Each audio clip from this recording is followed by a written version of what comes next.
Good morning students. Previous class में अपने density, Boyle's law, Charles loss के numerical पे डिस्कस किया था।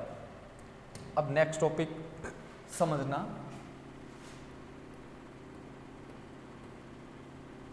डिफ्यूजन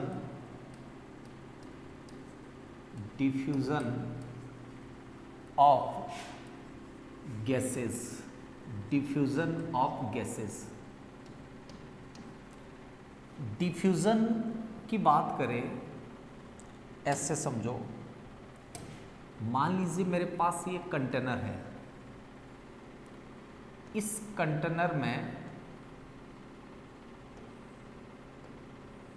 यहां पे मैंने एक वॉल्व लगा रखा है। इस वॉल्व को कॉर्क से बंद कर दिया। यहां इस साइड में मेरे पास एक गैस है ए,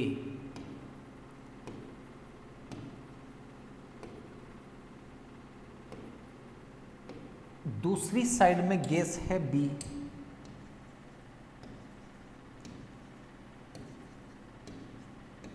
ये दो अलग अलग गैस है मेरे पास। एक साइड में ए गैस, दूसरी साइड में बी गैस। अब मैंने इस वॉल्व को जैसे ही ओपन किया, ऑटोमेटिक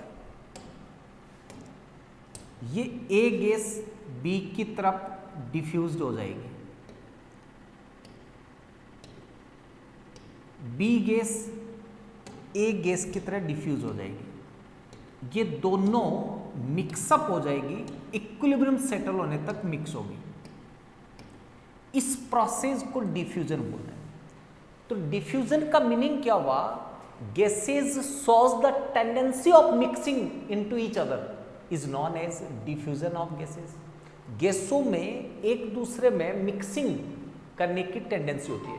उसी मिक्सिंग टेंडेंसी को क्या नाम दे रहे हैं? डिफ्यूजन। जैसे मेरे नॉइज से CO2 बाहर आई, बाहर आके अपने आप इन्वायरमेंट की गैसों में मिक्स हो जाएगी। तो इसी को अपने क्या नाम दे रहे हैं? Diffusion. Diffusion nature of gas पे डिपेंड नहीं करता। इसका मतलब जो लार्ज मास ऑफ गैस है, हैवी पार्टिकल्स है, वो ऊपर रह सकते हैं, लो मास वाले पार्टिकल नीचे रह सकते हैं, या हाई वाले नीचे रह सकते हैं, लो वाले ऊपर, किसी भी साइड में आ सकते हैं। ये ऐसा नहीं है कि जिस गैस पार्टिकल का मॉलिक्यूलर मास ज्यादा है, हैवी है, वो बॉटम में रहे, दूसरे ऊपर, ऐसा कुछ भी नहीं है। इसका मतलब गैसों में जो मिक्सिंग होने की टेंडेंसी है वो डिफ्यूजन है। अब डिफ्यूजन के लिए अपने ये कहे कि गैस से जब एक दूसरे में मिक्सअप होगा तो किस स्पीड से मिक्सअप होंगे, उनका रेट ऑफ डिफ्यूजन क्या होगा, स्पीड ऑफ डिफ्यूजन क्या होगा। ट्रेन के लिए स्पीड की बात करते हैं, गैसों के लिए रेट ऑफ रिएक्शन की बात करते हैं। तो रेट ऑफ रिएक्शन, रिएक्शन कौन सी होगी? Diffusion. Diffusion rate of reaction को हमेशा आर से रिप्रेजेंट करते हैं। रेट ऑफ रिएक्शन को किससे रिप्रेजेंट करेंगे? आर से। ये रेट ऑफ डिफ्यूजन क्या होगी, इसके लिए एक लॉ दिया, grams diffusion law of gases, या ग्राम्स लॉ ऑफ डिफ्यूजन, ऐसे लिख देते हो, grams law of diffusion, grams law of diffusion. क्या लॉ दिया था समझना, बहुत छोटा सा लॉ है। इसने कहा कि गैसों के जो डिफ्यूजन की रेट है R, rate of reaction, pen dark ले लेता हूं। Rate of diffusion is inversely proportional, rate of reaction या rate of diffusion is inversely proportional to root of density, root of density. इसको मैंने इक्वेशन नंबर दे दिया 1। गैसों की जो डेंसिटी है वो इनवर्सली प्रोपोर्शनल होती है रेट ऑफ डिफ्यूजन के। अगर डेंसिटी ज्यादा है तो रेट ऑफ डिफ्यूजन कम होगा। डेंसिटी को मैं मोलर मास से रिलेट करके अभी बताऊंगा, समझना। मान लीजिए मैंने ये लिया R1 अपॉन R2। R1 का मतलब rate of diffusion for first gas, R2 rate of diffusion for second gas. इसको मैं ऐसे ले सकता हूं, equal under root R1 upon R2 किया, इसको हटाकर मैं कांस्टेंट लगाऊंगा तो इक्वल साइन आ गया। यहां ले सकता हूं मैं 1/d1, 1/d1, फिर 1/d2 ऊपर आएगा। ये इनवर्सली प्रोपोर्शनल है, इसका मतलब R1/R2 D2/D1 होगा। रूट एज इट इज लगा हुआ है। First chapter some basic concept of chemistry में आपने स्टडी किया था। डेंसिटी इक्वल होती है मॉलिक्यूलर मास अपॉन 2 के। यह मॉलिक्यूलर मास ट्वाइस होता है डेंसिटी के, m = 2 × d वेपर डेंसिटी। तो ऐसे समझो, मैंने इसको d1 नाम दिया तो ये m1 हो जाएगा, d2 नाम दिया तो ये m2/2 हो जाएगा। अगर मैं इनका रेशियो लेता हूं d2/d1 का, तो d2 की जगह क्या आएगा m2/2, d1 की जगह m1/2, 2 से 2 कैंसिल। तो डेंसिटी का रेशियो मास के रेशियो के इक्वल आएगा। इसका मतलब मैं इसको ऐसे लिख दूं, रूट m2/m1। अब इससे समझो, rate of diffusion inversely proportional root of molecular mass. मतलब ये है कि जो कैंडिडेट भारी होगा, हैवी होगा, उसको इधर उधर मिक्स होने में ज़्यादा टाइम लगेगा, और जो पतला होगा मेरी तरह वो तुरंत मिक्सअप हो जाएगा। इसका मतलब मास ज़्यादा होगा तो रेट ऑफ डिफ्यूजन कम होगा। इसको मैंने इक्वेशन नंबर नाम दे दिया 2, इक्वेशन नंबर 2। अब इसी में समझना, डिफ्यूजन जैसा ही एक पॉइंट और है। अब नेक्स्ट लिख रहा हूं, अलग पॉइंट है, ठीक है ना। इफ्यूजन, इफ्यूजन ये क्या था, डिफ्यूजन था। यहां मैंने क्या लिखा, इफ्यूजन। इफ्यूजन का मतलब है diffusion of gases from a small hole. मतलब इफ्यूजन डिफ्यूजन को रिप्रेजेंट करता है। डिफ्यूजन किसके थ्रू हो, एक स्मॉल होल के थ्रू हो, तब उसको इफ्यूजन बोलते हैं। मान लीजिए मेरे पास में ये एक सिलेंडर है,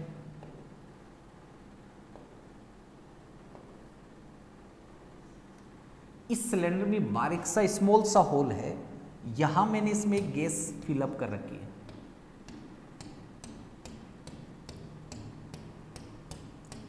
अब इस होल में से ये गैस के पार्टिकल बाहर जाएंगे।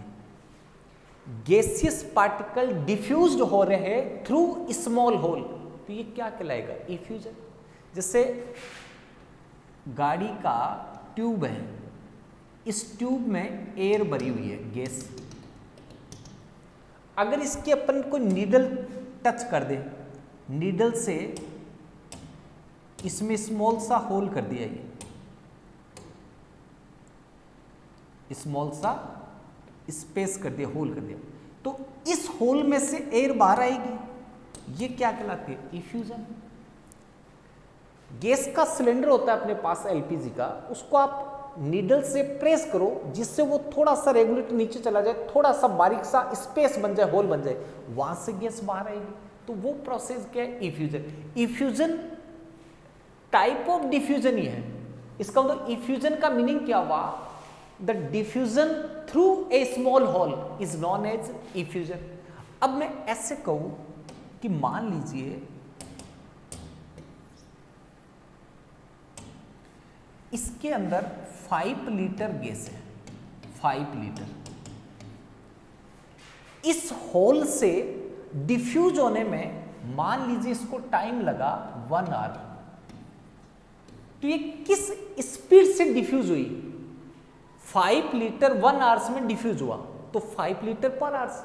इसका मतलब रेट ऑफ डिफ्यूजन, इधर लिखता हूं, रेट ऑफ डिफ्यूजन इक्वल होता है volume upon time. 5 litre upon 1 hour कितना आया, 5 लीटर पर आवर। तो इससे कंक्लूजन ये निकला कि अगर मैं गैसों का वॉल्यूम सेम लेता हूं, वॉल्यूम सेम लिया, तो जो गैस डिफ्यूज होने में ज्यादा टाइम लेगी उसका रेट ऑफ डिफ्यूजन कम है। या मैं ये कहूं कि टाइम सेम लिया, दो सिलेंडर थे, दोनों को 5 सेकंड तक ओपन किया, एक में से 15 ml गैस लीकेज हुई, दूसरे में से 20 ml, तो जिसमें से 20 ml लीकेज हुई उसका रेट ऑफ डिफ्यूजन ज्यादा है, मतलब R direct proportional V inversely proportional T. इस फॉर्मूले को मैं यहां अप्लाई करूं इसी में, तो क्या आ सकता है समझो, R1 अपॉन R2 इक्वल होगा, R1 इक्वल होगा V1 अपॉन T1 के, तो मैं इसको ऐसे लिख दूं V1 upon T1। V1 upon T1 किसकी जगह लिखा, R1 की जगह। ऐसी R2 की जगह क्या ले सकता हूं, V2 अपॉन वाला ऊपर चला जाएगा T2, बाकी एज इट इज। देखो ये दो ही फॉर्मूला अप्लाई किए मैंने, केवल R inversely proportional root D और R is equal to V upon T, इसके अलावा कोई फॉर्मूला नहीं है। ये मैं लिख सकता हूं रूट D2 अपॉन D1, इसी को मैं लिख सकता हूं root M2 upon M1, equation number 3।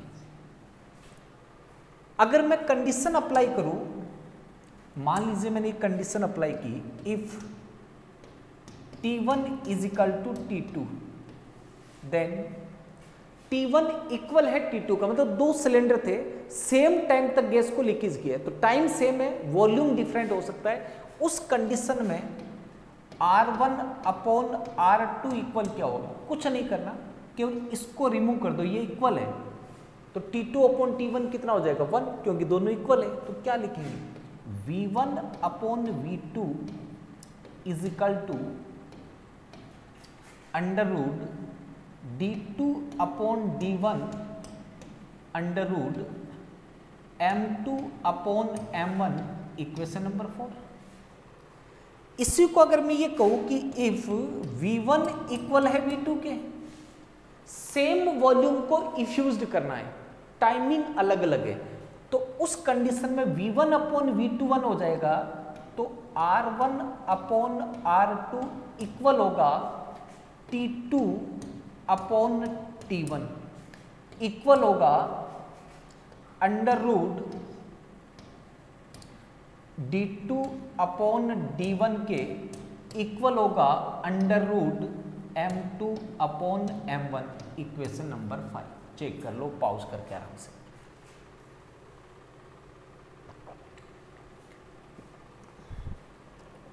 इसी को मैं इन सारी इक्वेशन को एक साथ वापस लेके आ रहा हूं, समझना।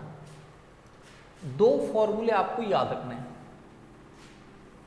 एक तो ये फॉर्मूला याद रखना है R inversely proportional root D, एक ये याद रखना है R is equal to V upon T। इन दोनों से फॉर्मूले से अपने पास आया R1 upon R2, V upon T है तो दो बार लेना है, V1 upon V2 T2 upon T1। ये तो मैंने ये वाला फॉर्मूला अप्लाई किया अभी। अब ये फॉर्मूला अप्लाई कर दो, root D2 upon D1 root M2 upon M1। बस ये एक इक्वेशन है। न्यूमेरिकल जब आएगा तो आपको चेक करना है कि किससे रिलेटेड न्यूमेरिकल है। जैसा मान लीजिए क्वेश्चन ऐसे दिया,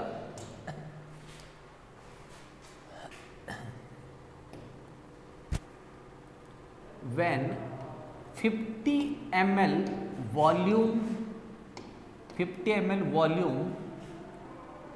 volumes of gas A and B diffused in 10 and 15 second respectively, then find out the ratio of the rate of diffusion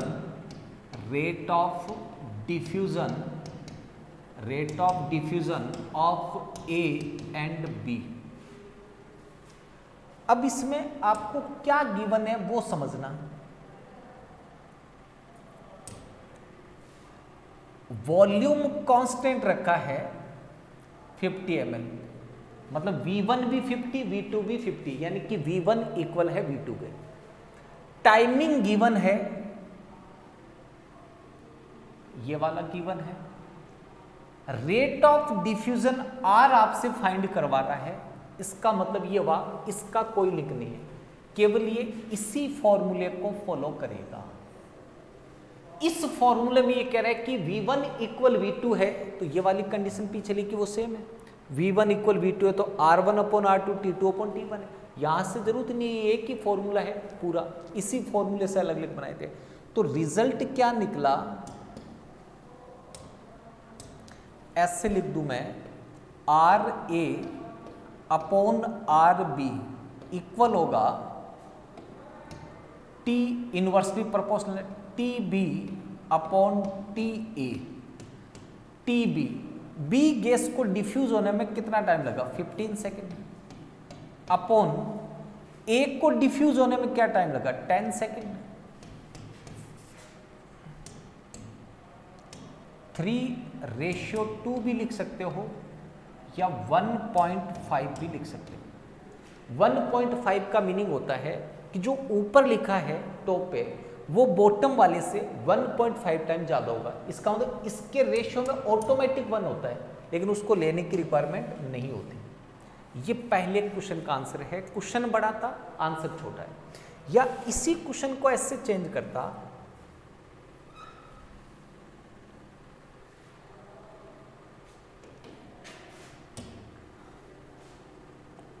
in 10 second diffused volumes of gas A and B, जो बोल रहा है उस पे ध्यान रखना, राइटिंग पे ध्यान मत देना। in 10 seconds diffused volume of gas A and B are respectively 15 and 10 mL, 15 and 10 mL. Then find out the ratio of RA upon RB।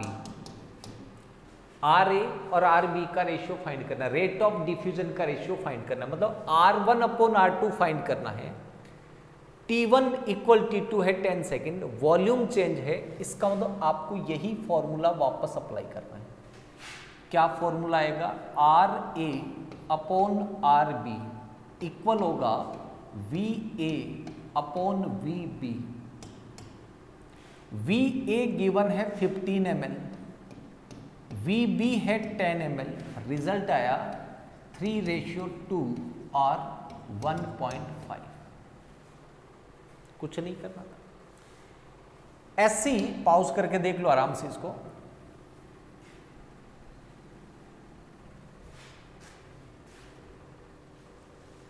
अगर इस तरह से क्वेश्चन आया, find the ratio of the rate of diffusion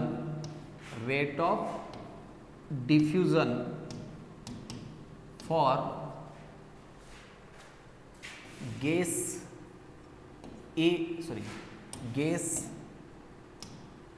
CH4 and for gas O2 and CH4, या वैसे सही था पहले वाला, CH4 एंड O2, इनका डिफ्यूजन रेशियो फाइंड करना है।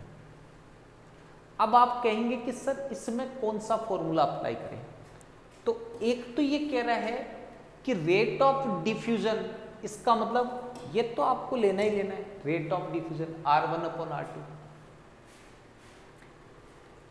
अब आप कहोगे कि सीधा रेट ऑफ डिफ्यूजन पूछा है, वॉल्यूम गिवन नहीं है, टाइम गिवन नहीं है, कुछ भी गिवन नहीं है। अरे कुछ भी क्यों गिवन नहीं है, सब कुछ तो गिवन है।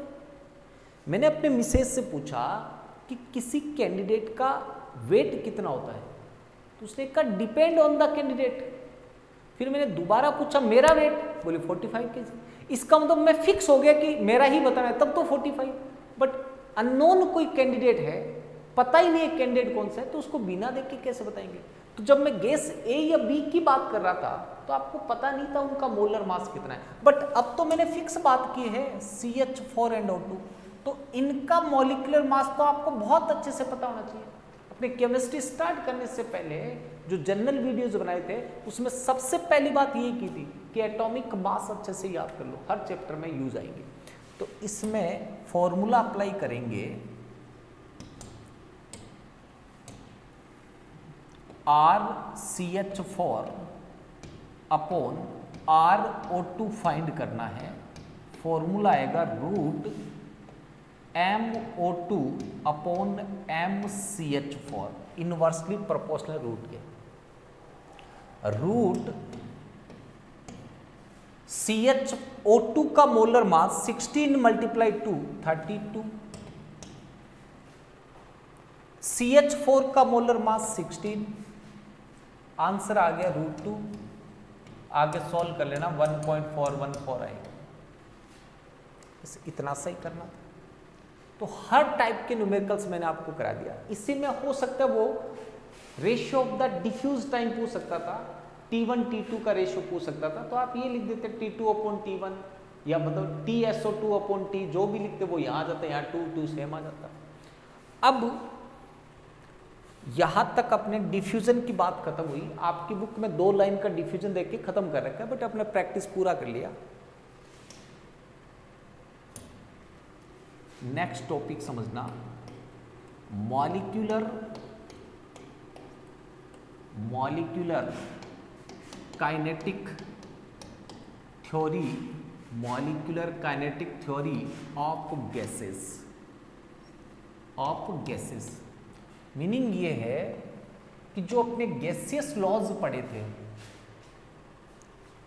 वो क्यों अप्लाइड होते हैं, प्रेशर इंक्रीज करने से गैस कंप्रेस क्यों होती है, क्यों उस पे बॉयल्स लॉ अप्लाई होता है, टेम्परेचर इंक्रीज करने से वॉल्यूम इंक्रीज क्यों होता है, क्यों टेम्परेचर इंक्रीज करने से गैस कंबंसेशन कर जाती है। इन सब को एक्सप्लेन करने के लिए गैसों का माइक्रोस्कोपिक स्टडी की रिक्वायरमेंट हुई। इसकी माइक्रोस्कोपिक स्टडी करने के लिए मॉलिक्यूलर काइनेटिक थ्योरी प्रपोज की गई। प्रपोज करने वाले साइंटिस्ट के नाम थे Bernoulli, Clausius, Joule, Maxwell and Boltzmann. कौन कौन थे? Bernoulli, Joule, Clausius, Maxwell and Boltzmann. According to this theory, point number 1, according to this theory, point number 1 समझना, ये आपको पोस्टुलेट्स याद करने हैं। मॉलर काइनेटिक थ्योरी के पोस्टुलेट्स लिखूंगा मैं, 6 पोस्टुलेट्स है, डायरेक्ट क्वेश्चन आता है। ये पोस्टुलेट्स बहुत अच्छे से आपको याद होना चाहिए। मैं बोलूंगा पूरा, लिखूंगा शॉर्ट में, आपको पूरा लिखना है, समझना। ये मान लीजिए कोई गैस है,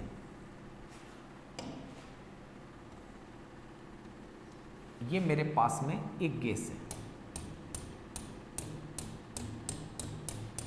क्या नाम दिया मैंने इसको? Gas.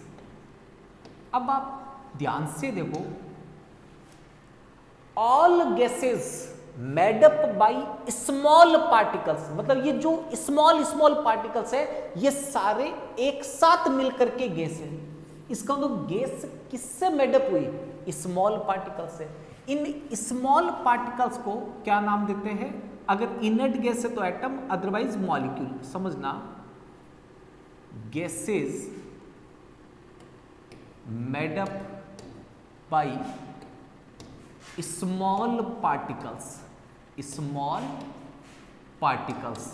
which known as atoms or molecules, दोबारा समझ लो, अगर पेन छिटक जाए सेड हो जाए तो पॉइंट समझना, पूरा लिखना है आपको। All gases are made up by small particles which known as atoms और मॉलिक्यूल्स। पॉइंट नंबर 2 समझना। पॉइंट नंबर 2, मान लीजिए इस कंटेनर का जो वॉल्यूम था, कंटेनर वॉल्यूम ये 50 लीटर है। 50 लीटर मीन्स 50,000 ml। इसका मीनिंग ये हुआ कि गैस का जो वॉल्यूम है वो भी तो 50,000 ml होगा। गैस हॉल कंटेनर के वॉल्यूम को ऑक्यूपाइड करती है। इसका मतलब जो गैस का वॉल्यूम है वो कंटेनर का वॉल्यूम है। बट अगर मैं गैसियस पार्टिकल की बात करता हूं, मान लीजिए मैंने केवल इस एक पार्टिकल की बात की, इस एक पार्टिकल के रेशियो की, इस एक पार्टिकल के वॉल्यूम की बात करें अपने, मान लीजिए वॉल्यूम है 5 ml। अब इस 5 ml को इस हॉल गैस के वॉल्यूम से कंपेयर करें तो ये नेग्लिजिबल है। इसका मतलब the volume of gaseous particles are negligible as compare whole volume of gas. Gas के टोटल वॉल्यूम के कंपेयर में गैसियस मॉलिक्यूल का वॉल्यूम नेग्लिजिबल होता है, अप्रॉक्सीमेट हॉल वॉल्यूम के 0.01% होता है। तो 0.01% क्या, नेग्लिजिबल। तो पॉइंट नंबर 2 क्या बना, volume of gaseous particles is negligible as compare hall volume। ये आप पूरा आगे लिख लेना, the volume of gaseous particle is negligible as compare hall volume of gas। Point number 3 समझना,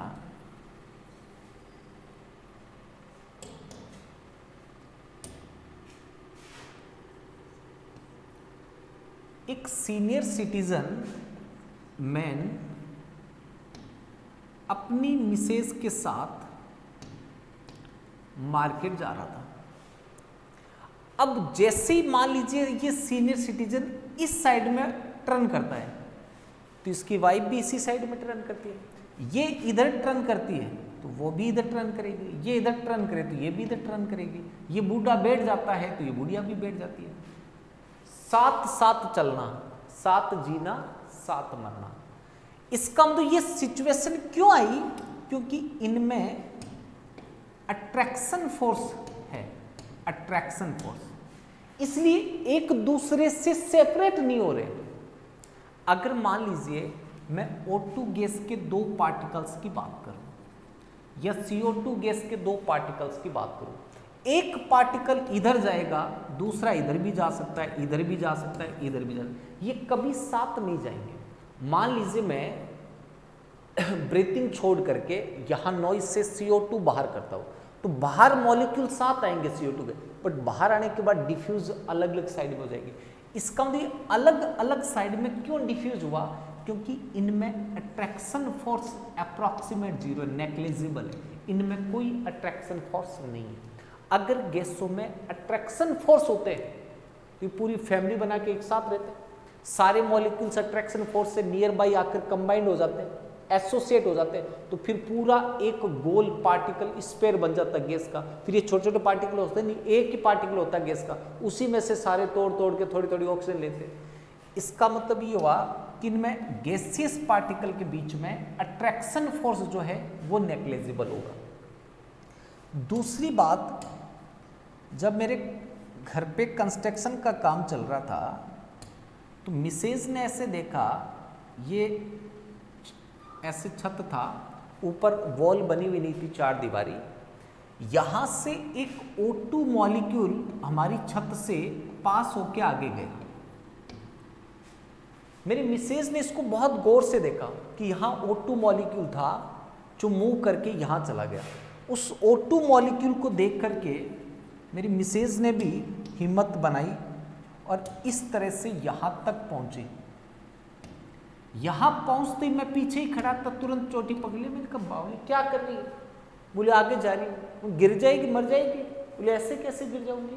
ये O2 मॉलिक्यूल गया था वो भी तो नहीं गिरा। तब मैंने उसको समझाया कि जो ग्रेविटेशनल फोर्स है Fg ये इक्वल होता है mg।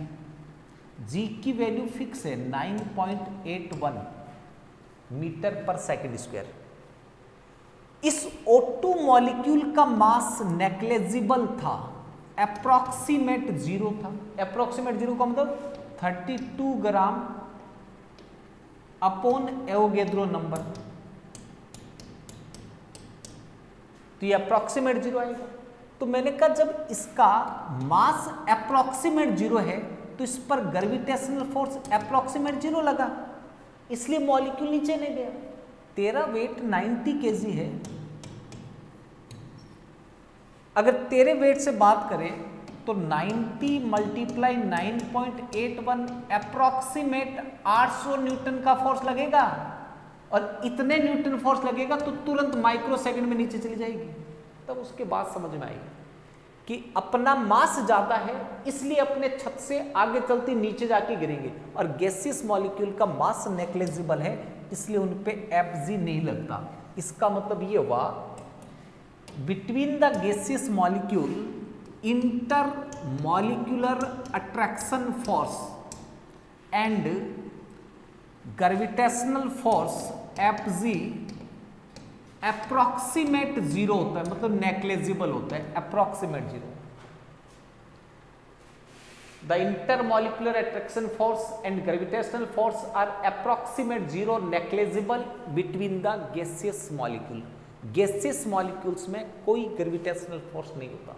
अगर गैसियस मॉलिक्यूल में ग्रेविटेशनल फोर्स होता, इस पेन में जी लगता है इसलिए हाथ से छोड़ते नीचे जाता है। अगर गैसियस मॉलिक्यूल्स पे भी जी लगता, Fg लगता, वो सारे मॉलिक्यूल आकर के बॉटम में सेटल्ड हो जाते हैं अर्थ पर। फिर अपन यहाँ सांस लेते, ले ही नहीं पाते, कीड़े मकोड़े की तरह रेंगते हुए सांस लेते हुए चलते। इसका मतलब ये हुआ कि इनमें नेग्लिजिबल फोर्स है, अट्रैक्शन फोर्स भी नहीं है। पॉइंट नंबर 4 देखना, गैसियस मॉलिक्यूल्स इस तरह से मूव करते हैं। जैसा मान लीजिए मेरे पास ये गैसियस मॉलिक्यूल है, यहां से चलना स्टार्ट हुआ, जैसे इस कंटेनर की वॉल से कॉलिजन करेगा, टकराएगा, टकराकर अपनी डायरेक्शन को चेंज करेगा, यहां जाएगा। यहां ये किसी दूसरे गैसियस मॉलिक्यूल से टकराता है, सॉरी बोल के इधर चला गया। यहां फिर किसी मॉलिक्यूल से टकराया, वापस इधर आ गया, फिर टकराया, इधर चला गया, फिर कॉलिजन हुआ, इधर आ गया, यहां से टकराया, इधर चला गया, यहां से टकरा के इधर चला गया, यहां से टकरा करके इधर चला गया। ये जिगजैग मोशन शो करता है, जिगजैग। गैसियस मॉलिक्यूल कैसा मोशन शो करेंगे? Zigzag motion. इस मोशन को बॉटनी साइंटिस्ट रॉबर्ट ब्राउन ने डिस्कवर किया था, इसलिए इसको ब्राउनी मोशन बोलते हैं। इसका मतलब ये हुआ gaseous molecules shows the zigzag motion और ब्राउनी मोशन।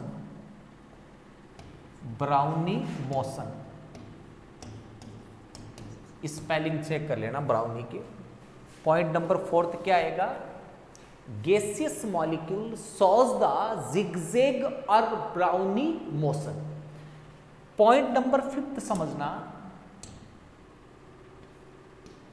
पॉइंट नंबर 5, अगर मान लीजिए मैंने किसी कैंडिडेट को ऐसे हाथों से पकड़ के जोर से वॉल के ऊपर फेंका, दीवार पे, तो जैसे ही वो वॉल से कॉलिजन करेगा, वॉल से टक्कर करेगा, उसका सर फट जाएगा और वो वहीं डेड हो जाएगा। मतलब उसकी सारी एनर्जी लॉस्ट हो जाएगी, ऑल एनर्जी लॉस्ट कर जाएगा, वो वहीं पे डेड हो जाएगा। ऐसी अगर मैं इलास्टिक बॉल जो आती है रबर की, उसको दीवार पे टकराता हूँ, कॉलिजन कराता हूँ, फेंक देता हूँ, थ्रो कर देता हूँ, तो वो जैसी वॉल पे जाके टकराएगी, वो कंप्रेस होकर के बिल्कुल कंप्रेस कर जाएगी, फिर वापस टर्न होकर बैक आएगी।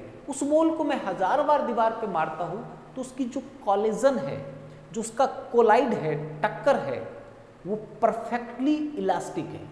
परफेक्टली इलास्टिक होने का मतलब है कि थ्रू कोलिजन वो एनर्जी लॉस नहीं करता। अगर आपने एक मिट्टी में पानी डाल के गोल बॉल बना लिया मिट्टी का लड्डू जैसा, अब वो परफेक्ट इलास्टिक नहीं है, उसको आप वॉल पे मारो वो वहीं टूट के बिखर जाएगा। क्यों? क्योंकि वो परफेक्टली इलास्टिक नहीं था। बट इलास्टिक बॉल को दीवार पे मारोगे वो वापस आएगी, वो नहीं टूटेगी। क्यों? क्योंकि वो परफेक्टली इलास्टिक है। तो ऐसे लिखूं,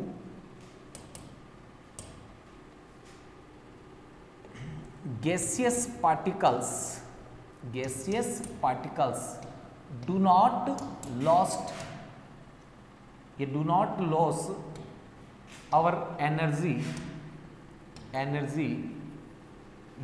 आप लिख लेना पूरी line, gaseous particle does not lose our energy during the collision because the collision of gaseous particles are perfectly elastic. Point number 6 समझना, अगर मान लीजिए आपने इस कंटेनर में वाटर को हीट कर रहे हो, अब जो वाटर वेपर बनी वो वाटर वेपर के मॉलिक्यूल्स इस तरह से इस भगोने में पास धीरे धीरे मूव कर रहे हैं, मतलब उस भगोने के टॉप पे आसपास धीरे धीरे मूव कर रहे हैं। कब? जब टेम्परेचर लो होगा। जैसे ही आप टेम्परेचर हाई करोगे ये मॉलिक्यूल इन्वायरमेंट में भागने शुरू हो जाएंगे। इसका मतलब जैसे ही आपने टेम्परेचर इंक्रीज किया तो इनकी स्पीड इंक्रीज हुई, मींस इनकी काइनेटिक एनर्जी इंक्रीज होगी। इसका तो छठा पॉइंट याद रखना है, kinetic energy of gaseous molecules is direct proportional to absolute temperature या गिवन टेम्परेचर। ये 6 पोस्टुलेट्स आपको अच्छे से प्रिपेयर करना है। पॉइंट नंबर 1 क्या है? All gases made up by small particles which known as atom और molecules. Second point, the volume of gases particles is negligible as compare whole volume of gas. The intermolecular attraction force and gravitational force are negligible in gaseous particles. Gaseous particles shows zigzag motion which known as Brownian motion. Gaseous particles do not lose our energy during the collision because their collisions are perfectly elastic. The kinetic energy of gaseous molecules are direct proportional to temperature. ये सारे points आपको अच्छे से prepare करने हैं। आगे का जो भी काम चलेगा वो सारा इन्हीं पॉइंट्स पे चलेगा। तो आज के लिए काफ़ी है। Thank you, have a nice day, God bless you.